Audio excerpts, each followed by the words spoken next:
Exploring the potential of the whole. Humans are inherently creative, but our solutions often sit within a restrictive frame. Our tendency is to narrowly define the problem space, strip away the complexity, the relationships, and context.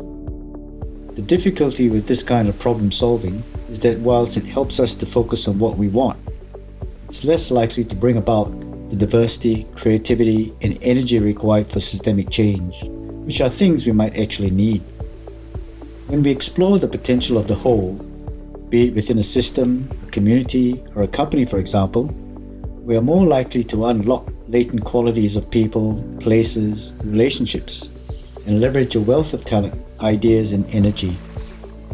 As practicing leaders, perhaps we should be doing a little less problem solving and a little more exploring of potential and of shared value. I see localised leadership.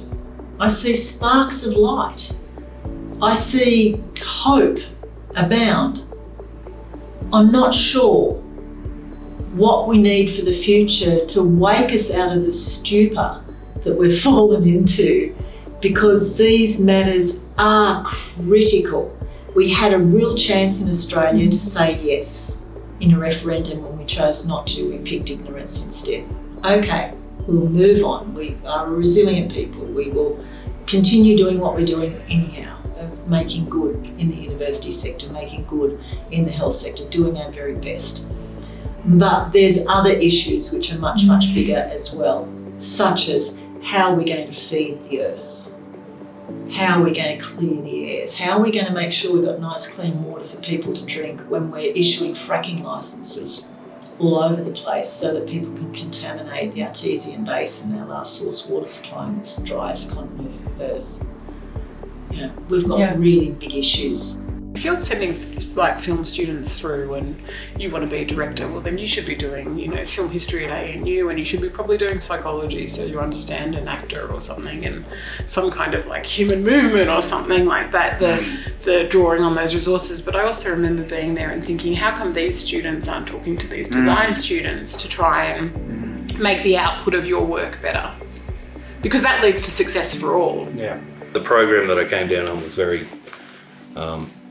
they sort of orientated you to, you're going to be in government, and they give you the sort of onboarding of the conflicts of interest and what to prepare for. And so you sort of went into this, we're all little fish coming into this big, I guess, federal space, and you get your tag and away you go. And next thing you got contracts worth $100,000 and stuff like that. I was terrified.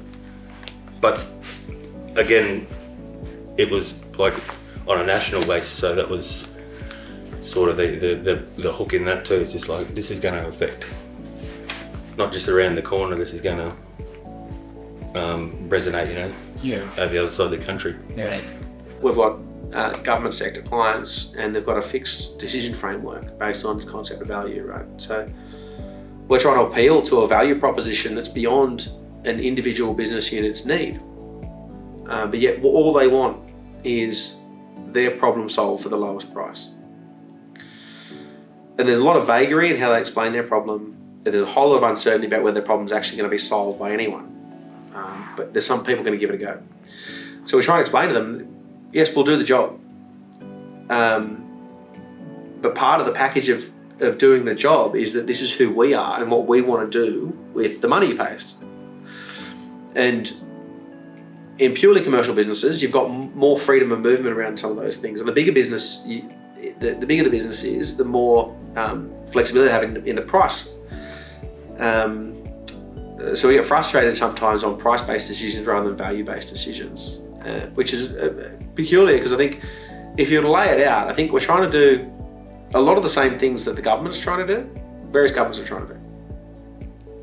And I see the headline messages, and without getting too cynical about it, there's this kind of big socio-political narrative that comes out around, in our case, Aboriginal people getting ahead. When it comes to the direct actions that the actors in government can make, the employees who are making procurement spends every day,